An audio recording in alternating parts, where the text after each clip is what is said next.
friends. Uncle Marv here with another episode of the IT Business Podcast, the show for IT professionals and managed services, where we do our best to help you run your business better, smarter, and faster. So, folks, this is one of those shows where I'm going to start with a little different intro and say that I really have no idea how this show is going to go, but I know it is going to be something that you are going to like and probably be talking about it. I have a first-time guest.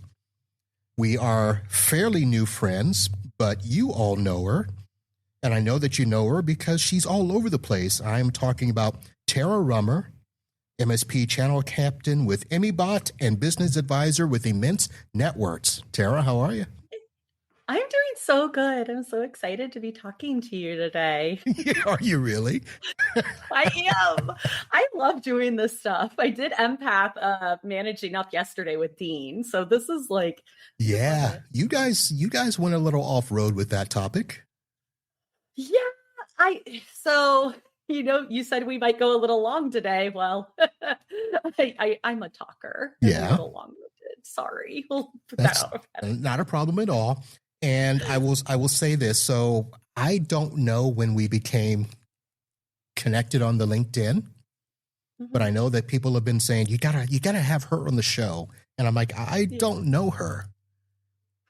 And everybody's like, oh, she's awesome. But then I heard aggressively friendly. Sorry. Yes, I was going to ask you about that. I'm like, where did that term aggressively friendly come from?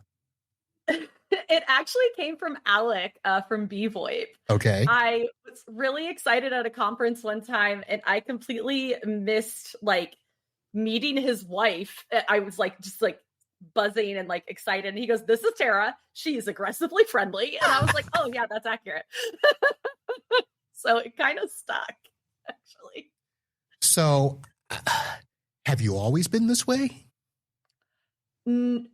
Yes and no. So I've always been, I would say, kind and friendly.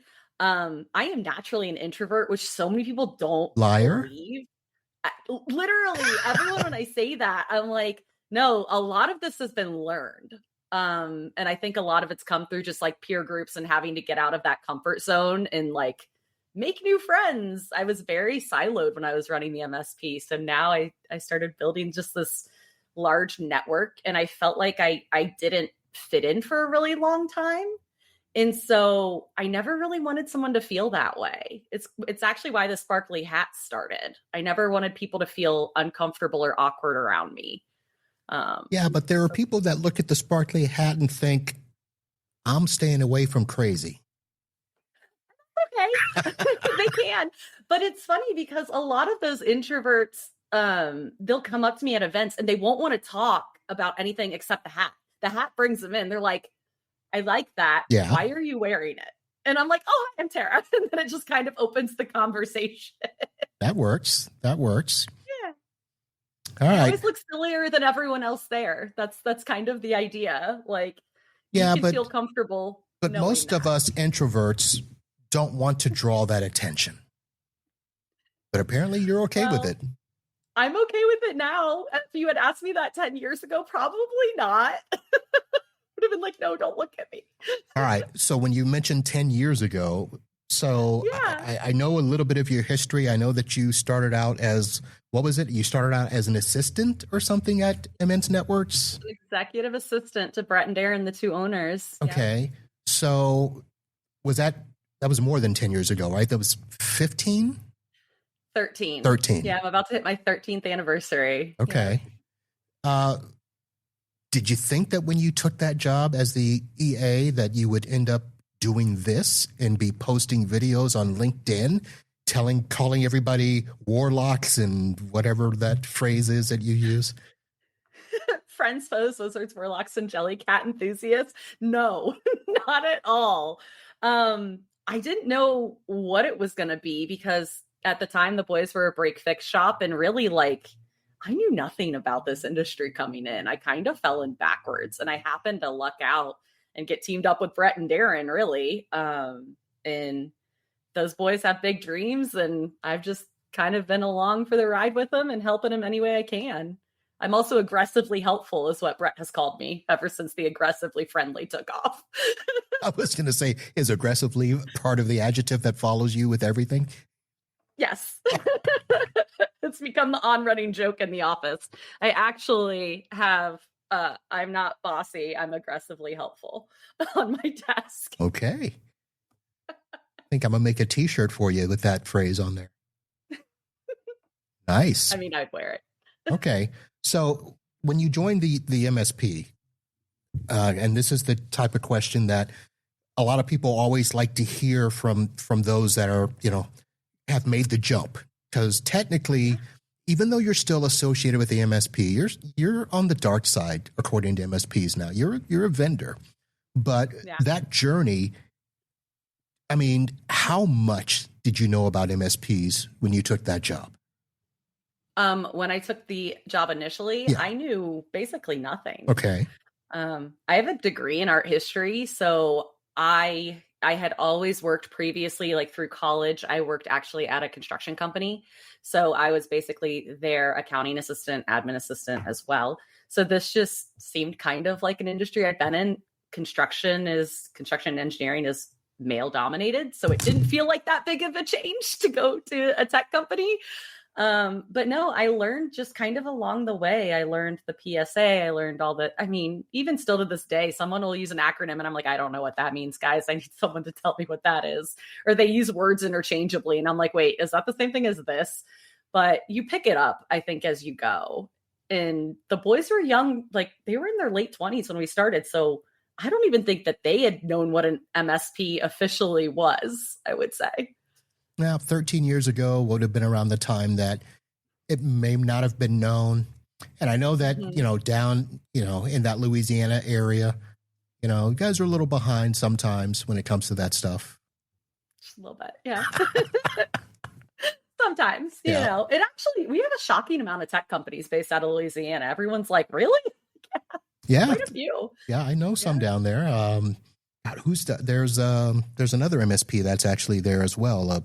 Servosity is down there, right? Mm-hmm. Mm-hmm. There's quite a few of us. I could start naming them all if you'd like. That's okay. Did you guys have a little powwow meetup at ScaleCon a couple weeks ago? So I actually was only at ScaleCon for like an evening, and then I checked out a few sessions the next morning and I had to head out. So I didn't really have a ton of time to meet really anyone much. So no, Tara's too busy for ScaleCon. No, I didn't even think I was going to be in town for it, actually. And then I happened to be in town. So I was like, oh, I found out the day before I was allowed to go. I always want to like make sure, right? Because we weren't able to sponsor because it was so last minute.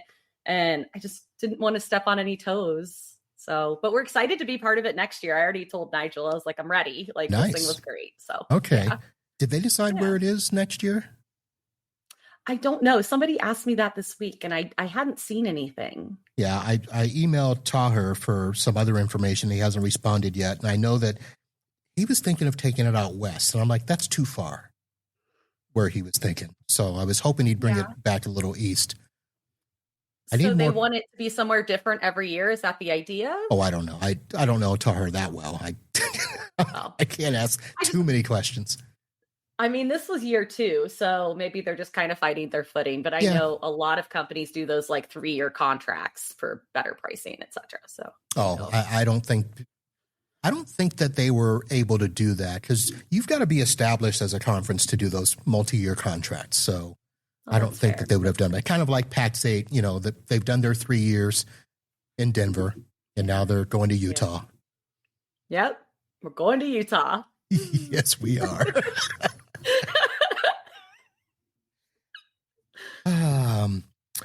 So Tara, let me ask you this, and I'm going to try to ask this in the easiest, nicest way possible. Normally, when we see you on the LinkedIn, you are all over the place. You rarely talk tech.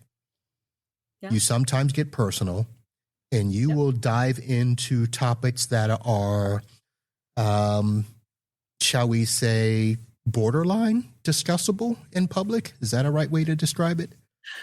Like which topics?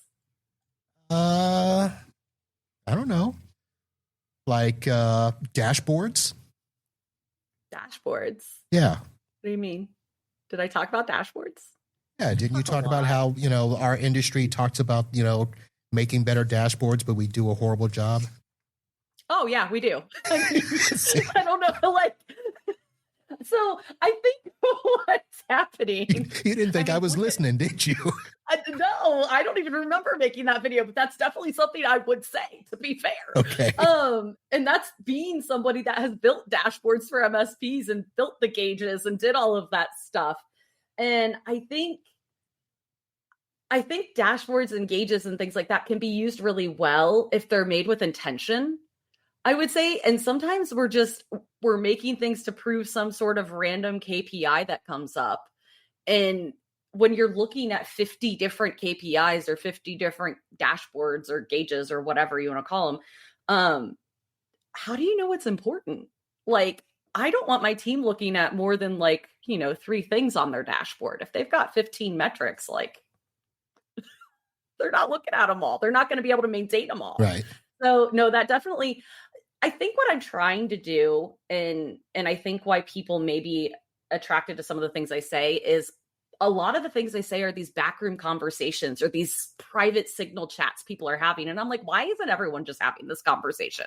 Like, we're having them all together in the background. Like, let's just start calling things out. I think there are so many people in this industry that have such good intentions for improving things, but that means we have to make things more public, I would say.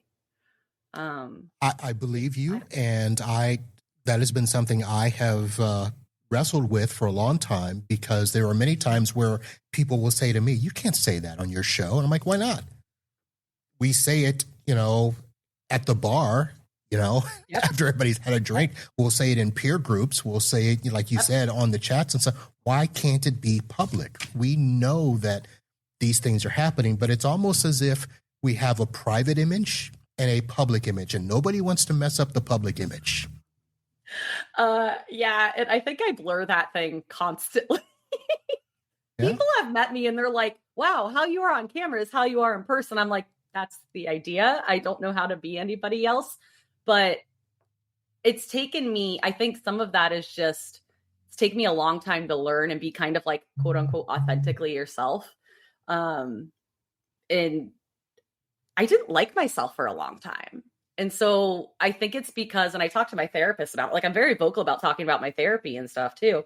And she's like, it must be exhausting to be you because you mask all day, every day. And it was.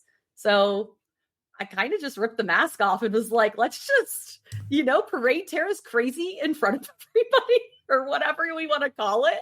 I think that's what you said. I'm a little crazy. And just be myself and I'm happy being myself, I think. And maybe I think the other thing with bringing up these, no, we can't say that. You can't say that on television or whatever things, is everything I say, I'm trying to say from also just a place of love and wanting people to improve. I never meaning to be hateful or angry. It's everyone can constantly improve. I can improve all the time. And I love when people call me out on it. So I'm just doing it a little more vocally, I suppose, for better or worse. So, all right. Whatever questions I sent you ahead of time to prep for, ignore them. We're just not going to use them. So let me ask this, because I only want to get it into perspective. So when you brought up that point about not liking yourself, was that before Tech Terra or after or during Tech Terra, I should say? It was before in Drain. And I mean, we all still have those moments, right? There's still moments of doubt. I have a lot of imposter syndrome. I think that's incredibly common for some reason right now. I think it has a lot to do with social media. But growing up, I always felt like something was, I don't want to say wrong, but I didn't fully fit in. And then when I was diagnosed with ADHD at 30, it kind of a lot of things started clearing up. And my brain was just working a little differently. But yeah, I mean, growing up as a woman is hard. And just growing up as almost anyone, there's so many expectations put on you. And even when I was running the MSP, like I was making all of these changes and like pretty consistently, it felt like people didn't like me. I knew that we were doing the right things, but like when you go from a rodeo, basically like a Wild West, to let's have, processes, let's have operations, let's do things a little more by the book. And we can give raises now because our profits are where they need to be and things. Like there was a lot of good coming from it, but it was really hard. And so when that many people are maybe not thrilled with some of the things you're doing, sometimes you get in your own head about it, right? Do you think that it was because you were a woman or because you were just suggesting things that were different than what they had done before? Because techs are like that. Techs are pretty, lazy in terms of wanting to change. So I would say, I don't think it's necessarily because I was a woman. I think it was because I wasn't overly technical. Okay. So it was like I had to earn that respect a lot. It felt like more than the other people that had been in that role previously who came from a technical background. It's like they just kind of got the respect. So I think that's more so what it was. And I could see it being different in other companies, but Brett and Darren have always been very good at like your gender, your sex, none of that matters. None of that matters. It's, are you capable? And so I always had their backing. And I think that's what kept me in those roles as long as it did, honestly, was knowing I was doing right by them and that I had their full support. Nice. Yeah. I didn't hear color in there anywhere. What? I didn't hear color in there. I mean, literally anything. It doesn't matter. Like color, sexual orientation. I mean, we don't like, I don't know. Louisiana's a weird place. I don't know if you've ever been here. I was born there. Oh, were you? Yes. Well, Shreveport. Here. Oh, Shreveport. I actually love Shreveport, but we could completely get on like a whole other topic about that. But moving here was kind of a culture shock to me. And so like, there's just meeting Brett and Darren, they felt so different from a lot of the people I was meeting, I think, because they were just so accepting of literally everyone. Right. Because I was nervous. I was the only woman in our company for, years, So, yeah, I don't know. Okay. Good dudes. Yeah. I thank a lot of my career, my whole career, let's be honest, to them. So let me now switch this because you brought up the ADHD. Mm-hmm. And again, something that you have been pretty open in talking and sharing with and stuff. How have people been to you? I'm not going to say publicly because I know everybody has been very supportive publicly, but privately, how has it been for you? It's been amazing, actually. Yeah, I have a lot of people reach out to me because the reality is neurodiversity is so prevalent. And I don't think people realize how prevalent it is because it is one of those topics you don't talk about, right? It's the very hush hush. You don't want your kid to be different or whatever. At least back in the day, that was the stigma, right? But I've had people come up to me and they'd be like, I see your videos. My kid is autistic. I was diagnosed as an adult with ADHD. Like they tell me these stories and they feel seen. And I think one of the most astounding was we did a panel at a conference. I'm not going to call it out.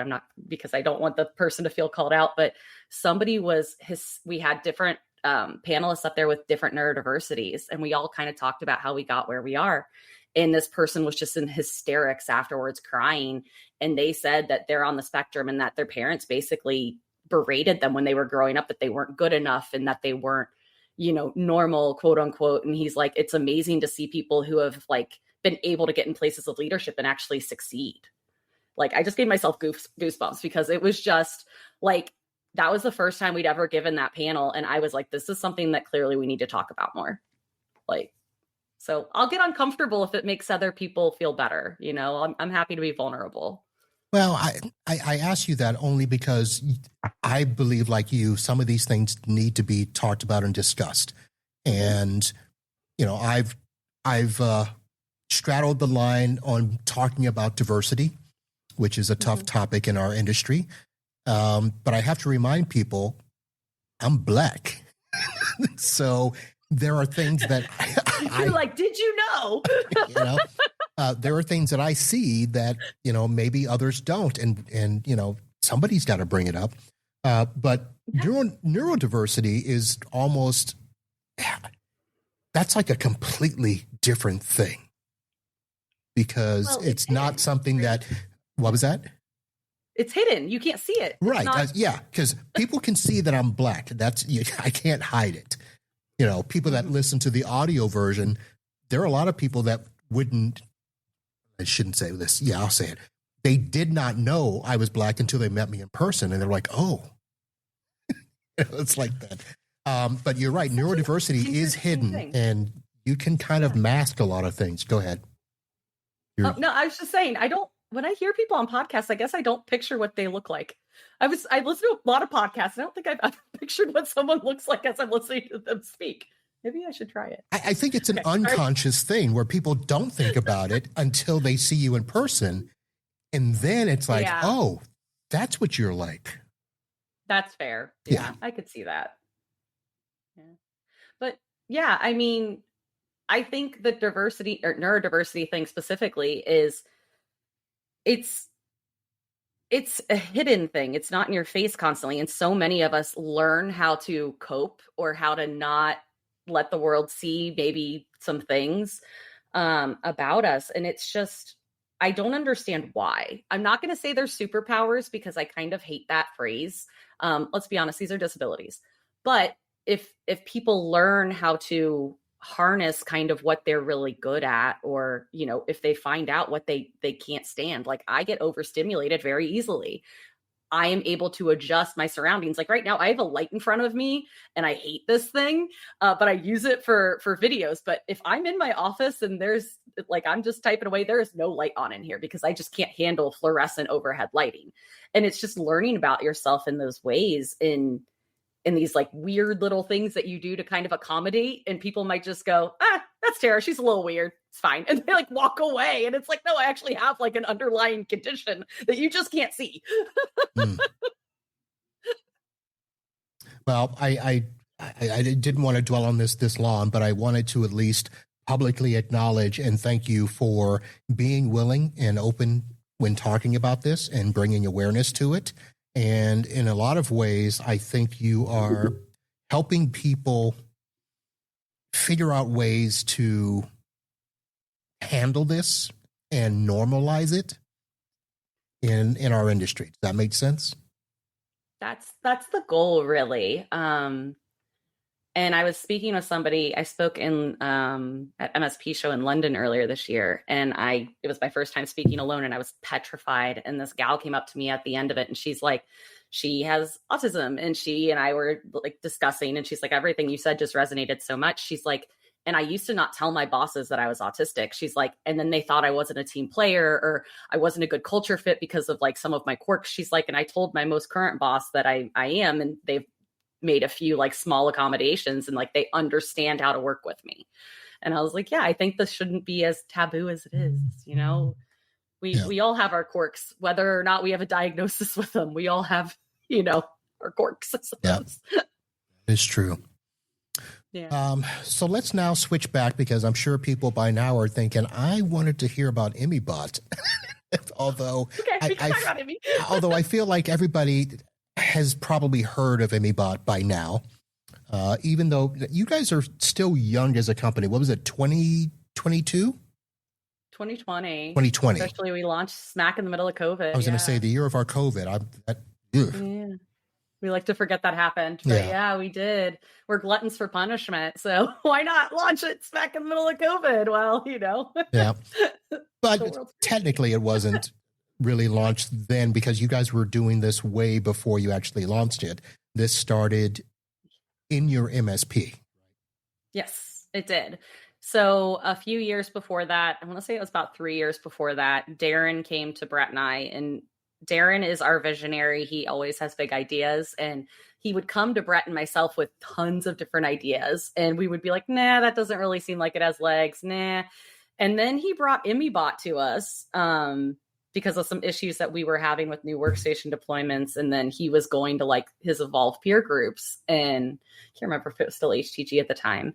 And they were like swapping scripts with each other. And he's like, this is such a waste. So we always had a dev team on staff, but we wouldn't give him the dev team. We told him he had to write Immy Bot by himself. And so he did. He wrote the initial Immy Bot like in the middle of the night. He would message me at like 2 a.m. and be like, are you awake? And I'm like, sadly, I am. I'm working. What do you want? And we would talk about this Immy Bot thing he was working on. So yeah, it's from our MSP, Immense Network. Immense Networks. It's Immense Robot, shortened to Immy Bot. So then 2 years later, our peer group saw some of like the efficiency gains we got from it. And they were like, what is this thing you're using for it? And then they let us test it on them before we ever brought it out to the public. So it was really cool to see kind of like where it's gone and people adopting it. And you say everybody has probably heard of it or kind of knows what it is. That's still weird to me. Like it blows my mind. Well, so first of all, I mean, that is a common thing that we all deal with. You're just talking about simple workstation deployment. If you've got a company of more than 10 and you've got to roll out 10 workstations, we've tried to figure out ways to automate it, but you guys came up with a way to do rapid automated workstation setup. You guys are doing deployment. You're doing patching. You've got, 1,200 software packages now? 1,300 plus. It's constantly growing. And then we have about 500 tasks on top of that. Okay. So now let me ask this, because basically in-house automation, blah, blah, blah. Mm-hmm. How is this different from something like a PDQ, Chocolatey, Nine-Night, all those packages where you're just simply check. This station gets these items, go. So the issue with some of those is like we originally had Chocolatey and Nine-Night built into Immy Bot, actually. That was our original repository, and we ripped it out because you're still relying on other people to maintain it. So I don't understand the back-end wizardry that the boys have that is just automatically pulling packages in now. And then on top of that, we're basically almost an RMM at this point. Like we have a remote access tool. We also have, we can tie into your PSAs. Like we can do all of that stuff. So we're trying to figure out what's next for the RMM game, I would say. And that's kind of the game we're playing internally right now, is defining what that means. But it is rapid automations, rapid deployments. We literally took our whole team and spent 6 months making Immy Bot as fast as humanly possible, because we are the most impatient people in the world. So everyone like wants to pit us against Intune, and we're like, well, Intune could take 2 hours or 36 hours. You just kind of never really know, and they won't tell you. So and there's no update bar on the screen. No update bar. And I think a huge difference for us, just mentioning the update bar, is we have our own little process in there that we call dev. So it's detect, execute, and verify, because we're a little silly. And so we send a detection script to see if we're in compliance with whatever rules you have. And if we're not, we send the execution script. And then we resend that detection script to prove we did what we said we were going to do.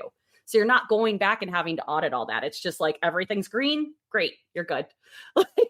We can prove that we did the work. Nice.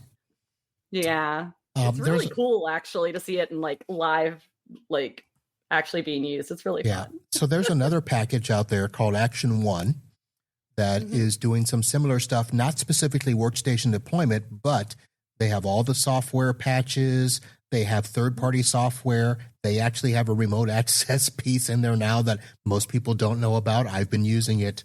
Have you guys talked with them and kind of figured out where the similarities and differences are?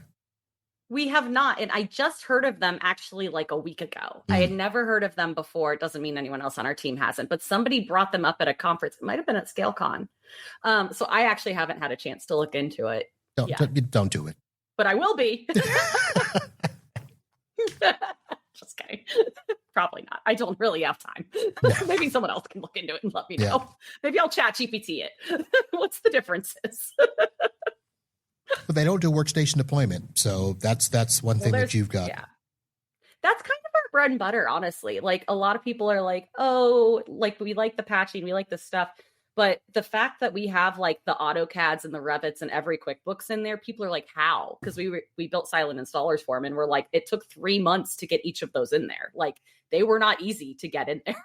So now that we have it though, it's, a lot easier. Well, I think, so I don't think I've heard anybody ask you, and you may have done this privately in some other groups and stuff, since we've never met in person, but have people asked you all of these packages that you have, they're all, licensed based stuff. And so how do you tie into those license portals and all of that to make sure that not only can we install it, but is this station licensed for it?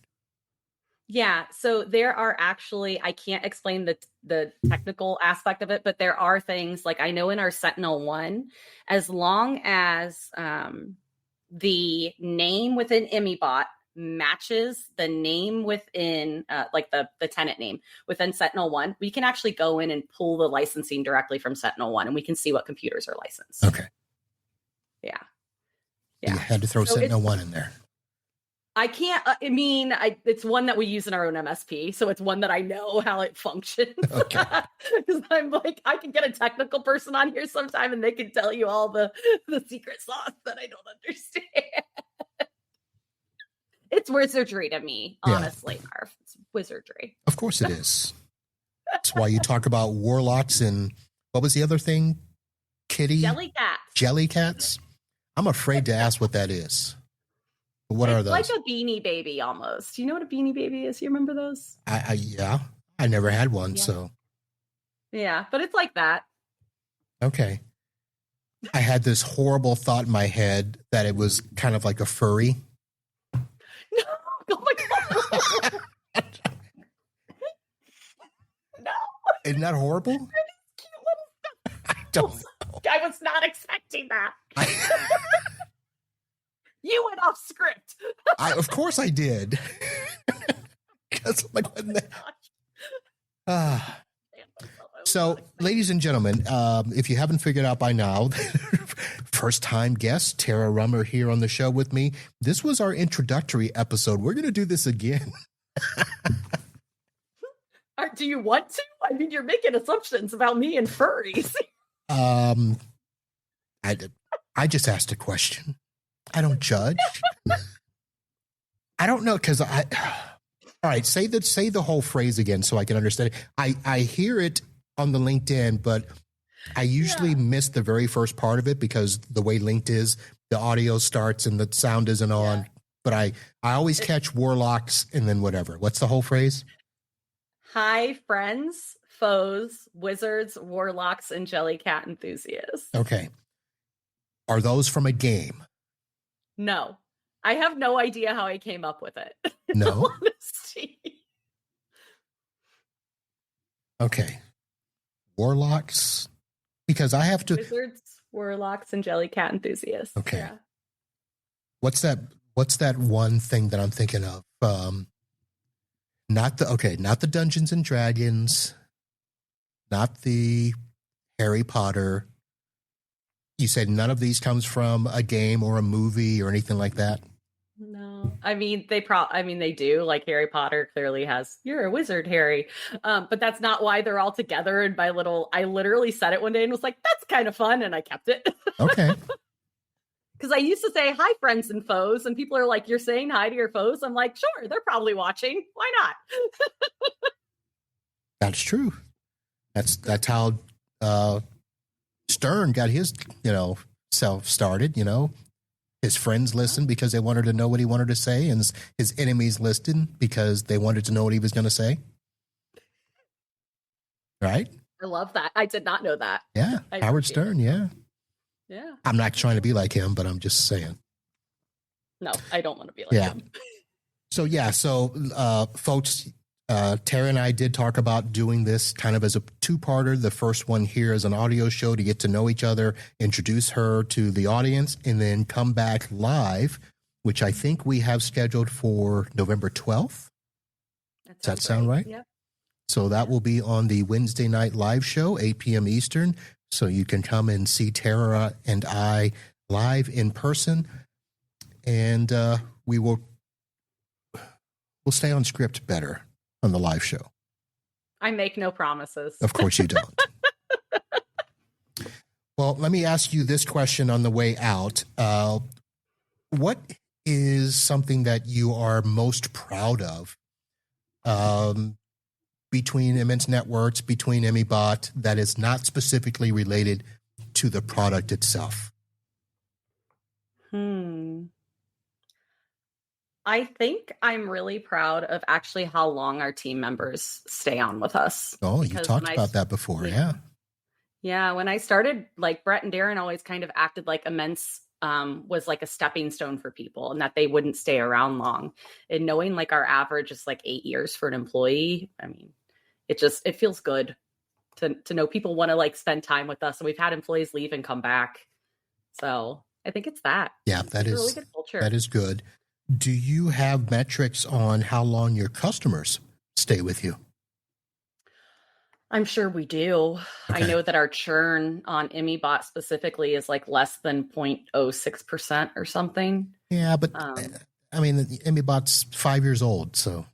Oh, our MSP rarely has a churn. I don't know the numbers on that. I haven't looked at them in years. But yeah, it was always surprising if somebody did want to leave us because it was like, what? So are you retiring? 13 years ago. So yeah, it's usually they got acquired. We found out. And then it was like, oh, well. Yes. I had two of those in the same year, 2 years ago. That was frustrating. It is. One of the ones that left recently, they were talking about it in the hallway. They got acquired. And I was like, that's okay. There's nothing you can really do at that point. They have their own IT. Like, yeah, fine. So. Yeah. All right. Well, Tara, I want to thank you for coming on and checking out the show here. I know that you're a rookie to the IT Business Podcast, but thank you for coming on, and I look forward to doing this again. Thanks for letting me. It was good talking to you. Yay. All right, folks, there you have it. Tara Rummer from Immy Bot and Immense Networks. I'll have her information in the show notes. Of course, you can always find her on the LinkedIn. What's the Friday thing called you do every Friday? The Friendly Friday? Friendship Friday. Friendship Friday. Yep. And then, of course, you just do random stuff as well, almost every morning. Almost. Yeah, and I film it in the morning when I get to work. So whatever's on my mind is what you hear about. Yes. So check her out, folks. And, of course, come back and join us November 12th for the live show.